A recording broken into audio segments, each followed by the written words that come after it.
Esperamos que esse encontro sirva como fonte de debates para as discussões atuais do fazer arquitetônico. Vale ressaltar o pioneirismo dos alunos da FAO, certo?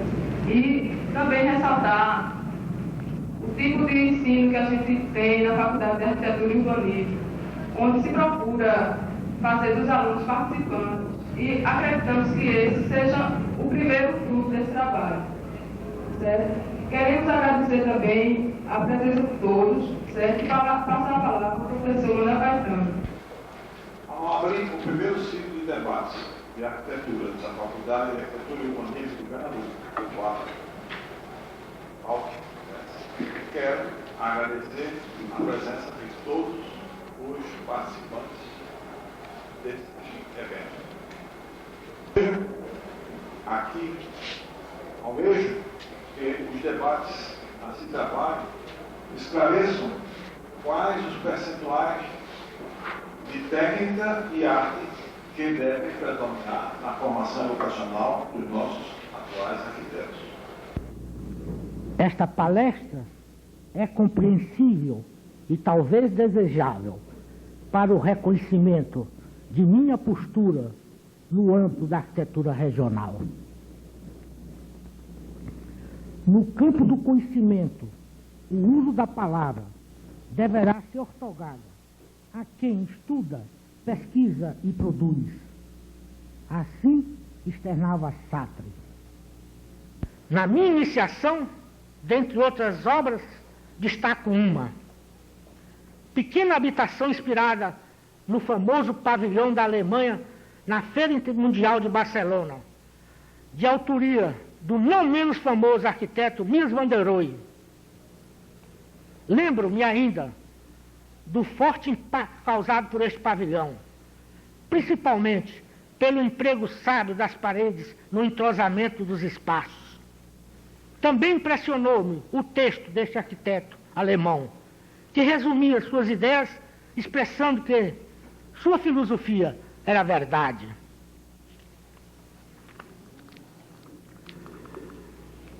Posteriormente, viajo à Europa. E do diálogo que tive com algumas pessoas de formação cultural razoável, outras mais conservadoras e às vezes radicais, afirmavam que a partir da Península Ibérica não existia civilização, à exceção do Canadá e Estados Unidos. Existia sim sociedade em formação dependentes intelectualmente e economicamente. Foi pena, na época, não possuir bagagem cultural suficiente para rebater tamanha quase verdade. Este fato, juntamente a outras leituras críticas que avaliavam a atividade intelectual no Brasil, nos diversos campos da cultura, marcou-me de tal forma que fui levado posteriormente a reexaminar aquela pequena obra de inspiração miesiana. Decorrendo deste ato ou fato, o nascer da consciência de que a importância daquela obra era por ser um subproduto europeu. Portanto, fora do lugar. Era um corpo estranho no mundo culturalmente forte, a cidade do Salvador. Com esta realidade, passo a estudar com muito interesse os valores e peculiaridades do meio, incentivado também pela ideia de que quanto mais conhecimento e consciência obtivesse desses valores, seria possível criar obras com autenticidades, capazes de produzir um diálogo democrático com outros povos, a nível de interesses culturais recíprocos. Centro Médico Alberto Schweitzer, obra também de 1965, valoriza a circulação vertical e horizontal do ar. Solução para o ensolejamento através de uma leve curva no corpo principal, contribuindo também para enriquecer o espaço urbano. 1969, residência localizada em magnífica ambiência natural, formada pelo mar, suaves dunas e uma lagoa em paralelo à praia. Sua principal expressão é ter alcançado uma franca interação da arquitetura com a paisagem.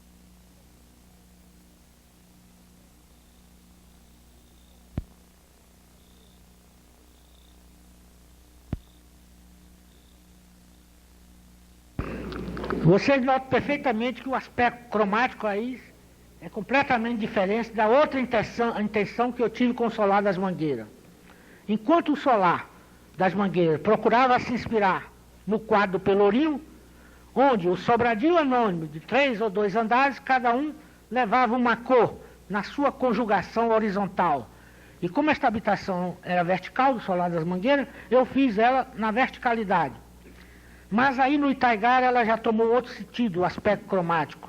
Eu já me fundamentava, primeiro no notável viajante Rugendas, que elaborou alguns bicos de penas sobre as paisagens do Brasil e o seu gentio, onde, pela exuberância, tanto da paisagem humana como da paisagem floral, ele acabava dando por cima de tudo isso uma ligeira guarda para amenizar a exuberância das coisas, da edificação. Como se percebe, ele é inteiramente livre. Ele é livre, inclusive nos lembra um dos princípios do famoso Le Corbusier, que a arquitetura brasileira deve muito, principalmente pela sua vitalidade, na década de 30, 40 e até 50. Mas tem detalhes aqui que já exibe a atualidade da obra numa outra direção. Ou seja, a direção de uma obra que se relaciona, que se gruda ao espírito do lugar e ao espírito do tempo. Esses imensos pilares, e digo imensos, que eles são grandes mesmo, nós vamos ver depois. Na época, eu os chamei, como está ali a prova, pilastraria. Se fosse 3 décadas atrás, seria pilotis. Bem finos, magros e esguios. Palavra Rainer Breiner, que a arquitetura brasileira foi o primeiro estilo nacional de arquitetura moderna.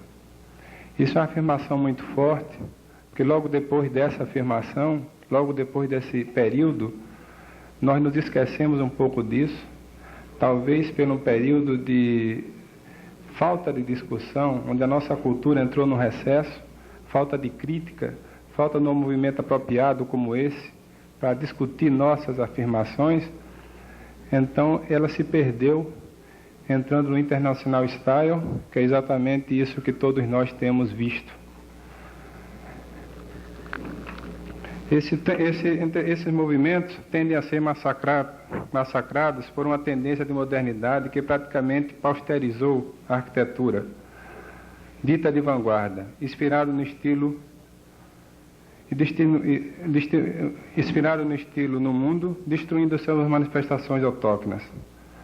No caso específico, após Brasília, o país mergulhou em um período histórico onde acabaram as discussões e as críticas sobre a nossa produção, legitimado por uma resposta crítica que essencialmente dissimula um recurso de dominação que acaba sendo socialmente reconhecido. Essa coisa começa, com a arquitetura do Corbusier, a partir da Vila Savoy, onde se define todos os parâmetros da modernidade, o pilotis, os voos livres, e uma forma de morar que tinha uma resposta muito lógica na época do pós-guerra, onde a arquitetura se destituiu de seus valores decorativos para se transformar na máquina de morar.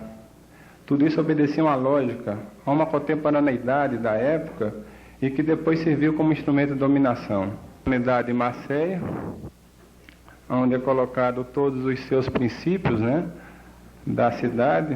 Esse andar intermediário funciona com todos os serviços E isso era uma conquista do pós-guerra, porque numa unidade vertical, ele conseguia reduzir a uma microcidade. E exatamente essa forma de habitar foi que definiu praticamente todas as construções a partir daí. Não com microcidade, esse sistema não se estendeu no mundo inteiro. Isso é uma construção que não teve reprodução no mundo. A partir daí, então, nós vimos o mundo todo mergulhar numa tecnocracia, né? Onde você não consegue distinguir, e Truffaut fala muito bem, exprime isso muito bem no filme, né? Onde ele tem o mesmo cenário em Nova York, em Londres e em Tóquio, onde se processa cenas em países diferentes e o cenário de fundo é o mesmo, descoberta timidamente no início desta década. Temos o mérito, exatamente, do movimento que conseguiu libertar a forma de entender a arquitetura e que, de certa forma, acredito que deverá desenvolver, dentro de algum tempo, alguma coisa mais regional dentro do mundo desenvolvido. Para nós que ainda estamos atrás do bonde da história, quer dizer, eu acho que será mais fácil nós passarmos do estilo moderno, entre aspas. Não estou falando que nós devemos, uma arquitetura regional fosse, ela tem que ser moderna, por princípio, mas vai ser mais fácil passar desse estágio do que temos que percorrer o caminho da libertação no pós-moderno, porque na verdade esse movimento seria um movimento não de libertação e sim de colonização. A libertação provocada pela ruptura faz surgir estilos regionais em países como os Estados Unidos, onde a arquitetura que se produz na Califórnia já não é igual à arquitetura nova-iorquina. E não se impor uma arquitetura como aconteceu em Chandigarh, na Índia. Ou os arquitetos ocidentais e os arquitetos ocidentais que projetam para o Oriente, o Oriente Médio como exemplo, tendem a criar espaços que ao mesmo tenham formas, tenham certos conceitos inspirados nas culturas locais, como é o caso do aeroporto de Riad, de Skidmore, onde o projeto é todo feito, são lonas de plástico, né, parecendo cabanas nômades no deserto, e o espaço interno do aeroporto é feito para facilitar, por exemplo, um hábito do árabe de se acomodar em qualquer lugar. Então não existe, nem na forma externa, nem no espaço interno, um compromisso tão rigoroso como acontecia algum tempo atrás, onde o projeto vinha pronto, imposto e tinha que ser obedecido, como é o caso, inclusive, de experiência até de arquitetos brasileiros na Argélia. Existe uma coisa que não seria, né, a arquitetura que nós devemos produzir, ela deve ter inspiração na arquitetura, a inspiração na cultura da arquitetura tradicional, mas ela não necessariamente tem que ser uma arquitetura tradicional. Daí porque a discussão entre tradição e modernidade. A arquitetura primitiva também, por mais que se homenageie ela como uma forma de morar mais adaptada, ecologicamente mais bem assentada, ela também cria determinados limites, né, de conforto. Quer dizer, não se pode admitir uma casa de taipa coberta de palha exatamente como expressão moderna de habitação, muito embora ela tenha valores fundamentais, grandes pé-direitos, né, ventilação que se escoa pela própria palha algumas vezes. Então, quer dizer, alguns aspectos da arquitetura primitiva, da arquitetura que se fez, a arquitetura sem arquiteto, são fundamentais para entender a nossa cultura, mas que a arquitetura regional não necessariamente deveria contemplar todo esse sistema. Se nós pudéssemos fazer uma arquitetura regional, ela deveria contemplar todos esses aspectos e ser uma arquitetura absolutamente moderna. Moderna do ponto de vista da solução tecnológica, da ousadia do material, respeitando, logicamente, materiais locais, mas ela teria que ser profundamente ligada à região. Né, vai ser em cima da arquitetura, da questão do regionalismo na arquitetura, muito mais como expressão humana, né, produção humana, uma produção cultural. E voltada, né, para a questão do espaço construído, a arquitetura enquanto espaço construído, visto sobre categorias diversas desse espaço, ou seja, esse espaço ele pode ser um espaço cultural, um espaço psicológico, um espaço histórico, um espaço cultural. As palestras dos dois professores, eu acho que eu entraria pela questão do conceitualismo, né, do regionalismo. Que conceito é esse? O que é que a gente entende por regionalismo? Na arquitetura, eu não entendo como uma coisa nova, eu entendo como uma contextualização da visão da arquitetura. Como a gente situa essa visão nesse contexto, né, da arquitetura. Então, porque, para mim, né, e segundo essa visão, mais assim, terra a terra, isso significa retomar questões como adequação, cobranças, coerências relacionadas com o meio ambiente, cultura local e características da sociedade. Vocês estão acompanhando a questão do bairro do Recife aqui, né? É uma coisa que é bom que cada vez mais seja discutida. Aspectos de renome, talvez, para que se fizesse um projeto que muitas vezes não sai com essa configuração de cidade real. Então, a gente tem que acompanhar essa causa aqui, tentar trazer ela para esse espaço de população, né, local, porque a população que reside lá, ela tem uma importância fundamental no uso desse espaço e no significado dele, porque o uso é que dá o significado. No Nordeste, a gente inclui contribuições diversas de outras regiões e de outros países, como mesclas heterogêneas, que também formam o nosso espaço construído e podem até constituir marcas da história de nossas cidades. Essas produções são produções resultantes de estilos diversos a nível mundial, né, como o estilo neoclássico, moderno, pós-moderno. Essas manifestações existem as construções nativas ou vernaculares, na maioria produzidas por nossos construtores populares, mas que também são respostas culturais, até consideradas por alguns pesquisadores como as mais autênticas, mais apropriadas, mais condizentes com a realidade. Esse conjunto maior, ou esse espaço da maioria, não chega a ser contemplado nos cartões postais, como imagem de cidade, como cara do lugar. Por exemplo, no Recife, né, nossos cartões eles retratam os casarões da Rua da Aurora, as pontes do bairro da Boa Vista e do bairro do Recife, o edifício do Bandep, o edifício da Prefeitura e a Orla de Boa Viagem. Mas as construções existentes no Morro de Casa Amarela, os casarios da Várzea, de Afogados, da Mostardinha, de Apipucos, da Encruzilhada, mesmo sendo um quadro representativo e significativo, não são contemplados, né? Mas são paisagem cultural, mas não estão nos cartões. Procurar entender o regionalismo na arquitetura é uma tentativa de exercitar uma crítica do espaço, porque a coerência do regionalismo é percebida na medida em que se observa a negação da coerência da produção da arquitetura, responsável pela real imagem da cidade. É melhor entender esse aspecto do regionalismo não como uma alternativa, mas como uma resposta social do lugar, como expressão construtiva, comprometida com as características ambientais.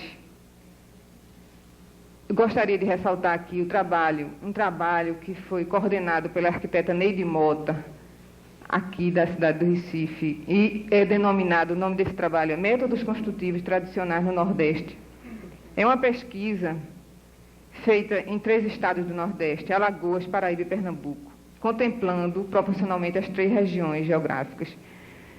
E ele nos dá uma amostra da utilização mais comum de materiais locais e das soluções adotadas em prol da iluminação, ventilação, da habitação popular. Como, por exemplo, a presença de paredes baixas divididas vãos, divisórias de palha, beirais longos, soluções que unem a disponibilidade de material e suas características peculiares. A expressão demonstra a existência de 3 tipos de expressão sensíveis populares: a casa de tijolo, a casa de taipa, a casa de pedra e a casa mista, tijolo e taipa. E aí se pergunta, isso é um estilo? Não, isso é uma expressão de comportamento local restrita e muitas vezes esquecidas pelos arquitetos. Visa as pessoas, instituições, mercado de consumo cultural, escritores, em cima de uma produção que foi feita para ser lida, Já a crítica do espaço se faz a partir de uma produção que foi feita não para ser lida, mas para ser vivida. E essa convivência homem-ambiente que Armando ressalta e que parece pouco presente na arquitetura hoje, nos grandes centros, onde o critério de legibilidade é consciente, segundo Lefebvre, é o que traz exatamente a questão dessa produção ser muito mais simbólica. Só que a consciência da posterior leitura da legibilidade nessa arquitetura faz com que a produção seja muito menos natural e mais simbólica.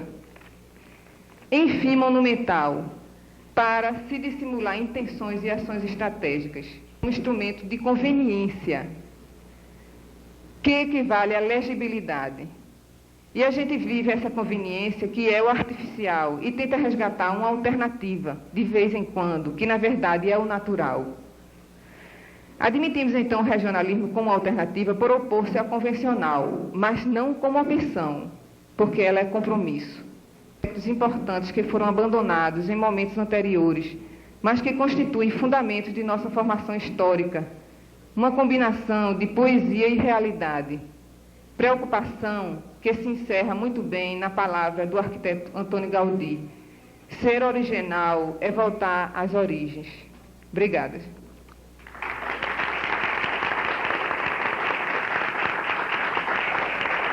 A gente, aqui e acolá ouve e tal, passa necessariamente por duas esferas, tá? A esfera da apropriação mais física, propriamente, quando eu estou falando dessa arquitetura adaptada ao clima e coisa e tal, e eu tenho a impressão que isso é essencialmente uma obrigação, né? É um ponto de partida obrigatório. E crimes a gente está cansado de ver em todo lugar que a gente está, né? Diga-se de passagem que eu ensino no Centro de Artes e Comunicação. Já é qualquer coisa exemplar. Então, por outro lado, eu tenho a questão do simbólico. Em alguns momentos, bom, a gente tem a impressão de que não adianta a gente ficar com muito complexo de culpa. Desculpa, mas a imagem que eu tive quando você estava falando do seu hotel era um pouco isso, uma certa aflição de que não respondeu à tua expectativa pela questão da relação com o cliente, uma porção de coisas assim, não respondeu porque o cliente tinha uma construção imaginária sobre o que é hotel na cabeça, o conceito de hotel que ele tem, e que não bate com o teu. E é uma resolução difícil de uma relação necessária. Afinal de contas, você está ali para fazer uma coisa e você está assumindo o papel de que eu quero resolver essa situação, né? E você vai se deparar com esse tipo de dificuldade permanentemente. Porque, na verdade, a gente tem sempre essa dolorosa autoatribuição de ser tradutor de alguma coisa, né? E traduzir essa esfera simbólica é algo muito complicado quando você não se identifica com o teu cliente imediato ou qualquer coisa assim. Assimilação que passa necessariamente por uma recriação. Então, quando eu vejo tua chefe ali com os tijolinhos e o concreto, o brinquedo do ferro e do Rio São Francisco, eu não posso me deixar de lembrar das madeiras do Álvaro Alto naquele auditório que ele faz lá. Então, eu acho que tem um pouco dessa relação. E eu, sinceramente, prefiro fugir a ideia de fazer uma denominação de arquitetura regionalista, mas antes de enaltecer uma postura que parte de algo que não tem nada a ver com a identidade daquilo que foi o movimento moderno em arquitetura no século XX, e eu prefiro falar já do século XX como coisa do passado, tá? Então, é uma postura que contrapõe a historicidade que predominou até os anos 70. Regionalista ou se não sei se é exatamente essa questão, porque a palavra parece ser demasiado clausuradora. Mas, acima de qualquer coisa, me parece que isso é uma postura que parte de uma leitura antropológica do espaço e de seus construtores e consumidores, né? E eu tenho a impressão que, a independência de qualquer rótulo, eu acho que essa é uma trajetória que tem sido a grande exploração que tem permitido os veios mais ricos hoje em dia. Foi tentar observar a presença do regionalismo na parte sociocultural. Isso porque me vem na cabeça sempre a acumulação cultural que passamos desde as mais primitivas épocas de nossa história até os dias atuais. E isso vai completamente contra o ideal do capitalismo. Então, o tempo todo eu só observava aqui, tanto num aspecto como no outro, capitalismo versus regionalismo. O capitalismo tentando assambarcar todo o universo através da ideia de aldeia global, e o regionalismo tentando fixar determinados valores locais. E os valores locais, eles geralmente são colocados em segundo plano diante do que vem de fora, como foi mostrado por nossos amigos aqui também. Se muito facilmente confundir cores, como pode ser facilmente confundir materiais, como pode ser facilmente confundir brilhos e texturas. Agora, o que não se pode confundir é que tudo isso, como falou o nosso amigo Mário Aloysio, ele conseguiu ser pasteurizado. Não só a arte foi pasteurizada no século XIX e XX, como também as pessoas foram pasteurizadas. Elas foram forçadas a seguir uma linha.